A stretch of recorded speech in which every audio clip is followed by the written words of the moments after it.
Hello, everyone, and welcome to our first live stream.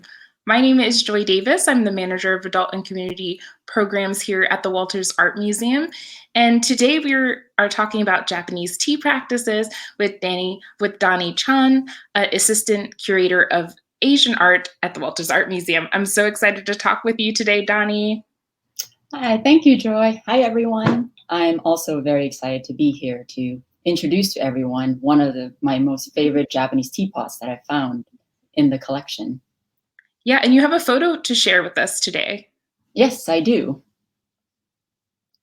So it is this teapot right here. And can you tell us a little bit more about what sparked your interest in this particular teapot? Well, we are on day, 67 of the pandemic? Yeah. And since we've been working from home, I've been drinking a lot of tea just to get through the day. And, so it's become a mundane daily thing for me, drinking tea. But, having done lots of research on the global history of tea, I know that historically that is not necessarily the case all the time. I know that in China, Korea, and Japan, drinking tea was, and, for the most part, still an important, meaningful practice that has a whole slew of cultural and social values attached to it. Yeah, I mean, that's very true. And can you tell us a little bit more about just what we're looking at right now, this beautiful teapot? How was it created and how was it used? Sure. So this teapot, it was made in Japan, and it has a clay body, and you can see that it has a white glaze covering the top half of the teapot. But also what you can't see in this picture is that it's only 5 inches tall. So it's very cute. That's so adorable. But also it has so much character to it as well. You speak a little bit about how it is used, and you use that kind of interpretation to date the object. So how do you date an object like this in our collection? Sure. So this teapot was used for steeping loose leaf tea. So it's basically how we drink tea nowadays. And so you would open the lid, pack in some loose leaf tea leaves, and then pour hot water and let it brew or steep. And then you can pour it out. Now, I'm able to date this teapot to at least after the 18th century, because historically in Japan, steeped tea did not appear until much later in its history. So in Japan, there has been, and still continues to be, two main ways of drinking tea. One is to mix powdered tea called matcha, which is what you see on the screen here. And matcha powdered tea actually originated in China and was introduced into Japan around the 13th century. And so when it came to Japan, a whole ritual was created involving powdered tea.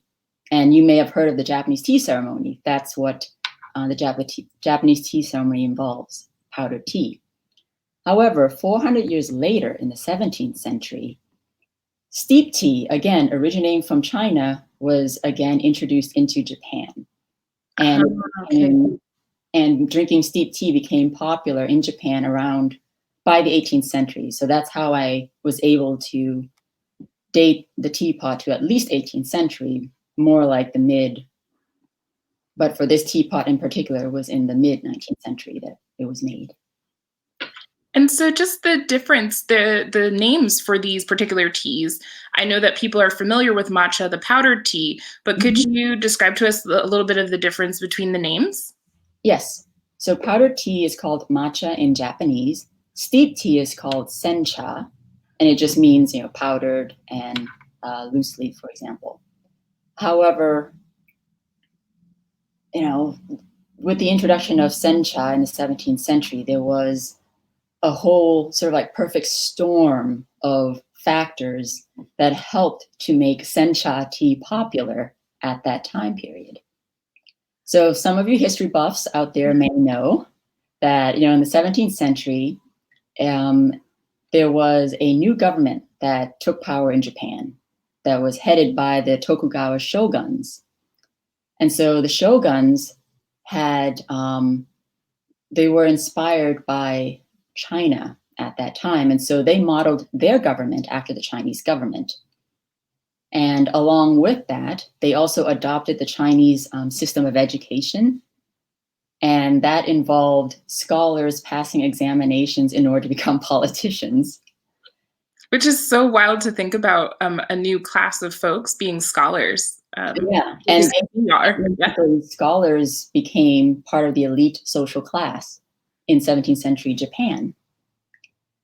And that interest in China also continued with Japanese scholars and artists and other cultural figures. So they too were inspired by their Chinese counterparts. And so, drinking steep tea was the current trend in 17th century China.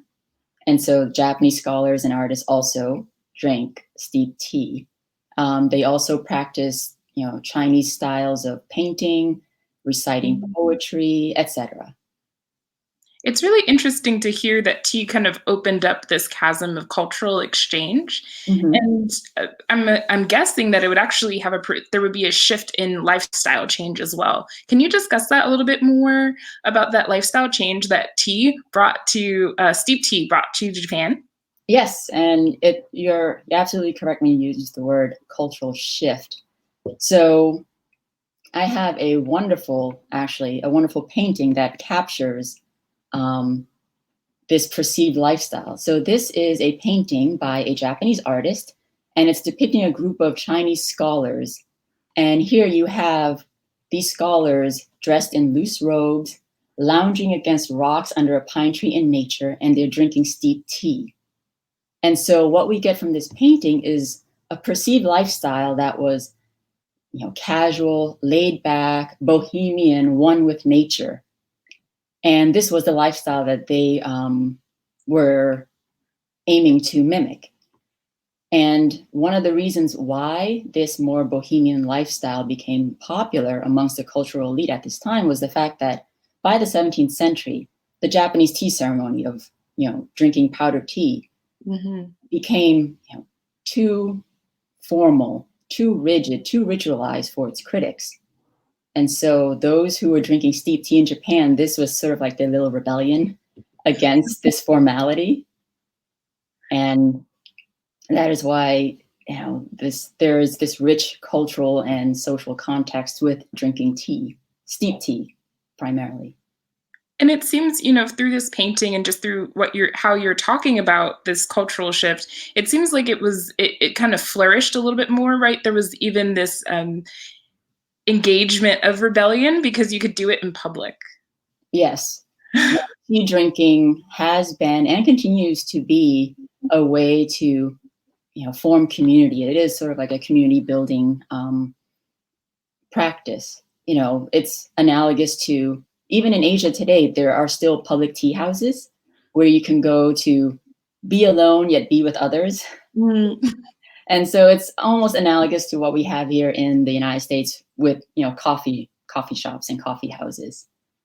I think that's a great combination and parallel. And if you could a little bit just explain to us, why does this teapot in particular appeal to the bohemian taste of Japan and the West today? I know that there's this communal aspect of tea, and even there's rebellion of communing with drinking. But I know that there is a great story about the teapot that I'd love for you to share. Yes. One of the main reasons why I chose this teapot for our broadcast today was the fact that we know it was made by this woman, Otogaki Rengetsu. She lived from 1791 to 1875, and she is one of the most celebrated artists in Japan from this time period. And we know that she had a hand in not only making this teapot, but she also had a hand in inscribing the poem that you see here that's been incised into the glaze. And this poem is beautiful. It's translated, it reads, "Hear the pine wind flowing through the house, brush away the dust of the ages." Now, the poem in itself is already gorgeous. However, when we consider it against the backdrop of Otogaki's life story, it even has extra poignancy. And so, one of the main reasons why I wanted to showcase this teapot was because it is made by a female artist. And this is my way of celebrating 2020 being the year of the woman. Hopefully we didn't all forget that. And, her teapot, her pottery was, it was sought after. It was very popular during her lifetime. So Japanese tea masters really sought her pottery because it tailored to their sensibilities, to their taste of being very rustic, uneven. Look at the little nick on the handle there. And it is imperfect. And if you look closely at the clay body on the base of the teapot, you can see vestiges, traces of her own fingers molding the clay. And so it is both rustic, but also imbued with her humanity by her fingertips, but also by the sentiment that she had inscribed into the poem. And I just think that's so beautiful to hear about her multiple lives. If you could go into a little bit more detail about the artist and kind of how she arrived at her art practice, because I think it's thrilling. Yeah. So the artist, she was born as an illegitimate child of a courtesan and a samurai. And so she was given up at birth. Later, she was actually adopted into another samurai family, the Otogaki clan. And being part of that family, she was well educated. She trained in painting, poetry, and calligraphy. And later, we know that she married twice and had 5 children. Wow. However, we also know that both of her husbands and all 5 of her children died. And so after a series of those family tragedies, she renounced the world, and that was when she took up her vows as a Buddhist nun. And only after she became a nun did she also take up pottery. And she made artwork, she created artwork for the rest of her life after that. And so we were able to date this teapot to the middle of the 18th century after she took up pottery and became a nun. And it's remarkable to see through both grief and life transition what is possible, no matter what time or place in life that we are, which seems so poignant to what we are going through right now. Yes. And now that we know that, this little bit of her life story, we can look back to the poem that she inscribed into the pot, and it gives us this extra layer of meaning, because dust in this poem, in a Buddhist context, actually refers to our emotional human attachments to the world. And so in this poem, what she means by asking the wind to just brush away the dust, she's essentially asking the wind to also get rid of her pain and grief and find a little peace. That's beautiful. I see a lot of really great comments from people drinking tea right now. I hope we really set the tone for your evening.